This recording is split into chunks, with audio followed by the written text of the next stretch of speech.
আর তোমার ফেরার প্ল্যান কবে? জানি না। মানে জানো না মানে কোনো প্ল্যান নেই? না,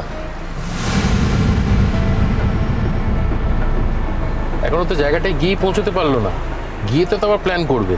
আর একটা নতুন জায়গায় যাচ্ছে, সেখানকার মানুষদের মতামতের তো একটা গুরুত্ব আছে নাকি? শোনো, আমি কিন্তু 1 মাসের মধ্যে যাব, গিয়ে দেখবো যে তুমি কিরকম সমস্যার সাথে। প্লিজ মা, তামাশা করো না। আমি জানি তোমার এত জায়গায় এত প্রোগ্রাম থাকবে, তারপর তুমি বলবে যে প্রোগ্রাম থাকলে কি করবো বলো? তুমিও তো দুবাই প্রোগ্রামটা যেতে পারছো না, শুনলাম রোশনাই যাচ্ছে, ওর নাম আছে। দাও না, যেতে দাও। একবার বড় মাঠে খেলুক, তারপরে একটা জিনিস জেনে রেখো, রোশনাই যে মাঠেই যাক না কেন, নিজের সিগনেচারটা ঠিক রেখে আসবে। প্লিজ ছোটু, প্লিজ এসব বন্ধ করবে এবার, এসব কথাগুলো বন্ধ করো না প্লিজ।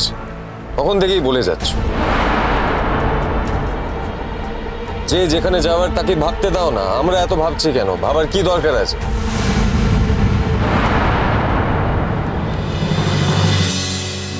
বলছি জানেন, দুবাইতে পরশুদিন একটা প্রোগ্রাম ফাইনাল হয়ে গেল, মানে 11th আওয়ারই হলো আর কি। তো যেটা প্ল্যান করছি, এখানে পরশুদিন কাজটা হয়ে গেলে ডিরেক্ট এখান থেকেই ফ্লাই করবো দুবাইতে আমরা। স্যার আমি কিন্তু এখনো মেন্টালি রেডি নই। নাই, এখানে মেন্টালি রেডি হওয়ার কি আছে? তুমি যাবে, একদিন শুটিংটা করবে, পরের দিন ফ্লাই করে ব্যাক করে যাবে, দ্যাটস ইট। দেখো আমি চাই তুমি এত বড় একটা জায়গায় কাজটা করো, ওকে? আরণব, তোমার না মেন্টাল স্ট্রেস হচ্ছে, তুমি একটুখানি স্ট্রেসটা কম নাও। তুমি তো ব্যাক করতে পারবে না আর। চুপ করো করিমা, প্লিজ একটু চুপ করো। আমার স্ট্রেস হচ্ছে বা কি হচ্ছে সেসবের ব্যাপারে তো আমি তোমাকে কিছু বলছি না। আমি তো যাচ্ছি তো, তাহলে এসব কথা কেন বলছো? ছোট গাড়িটা একটু দাঁড় করাবে?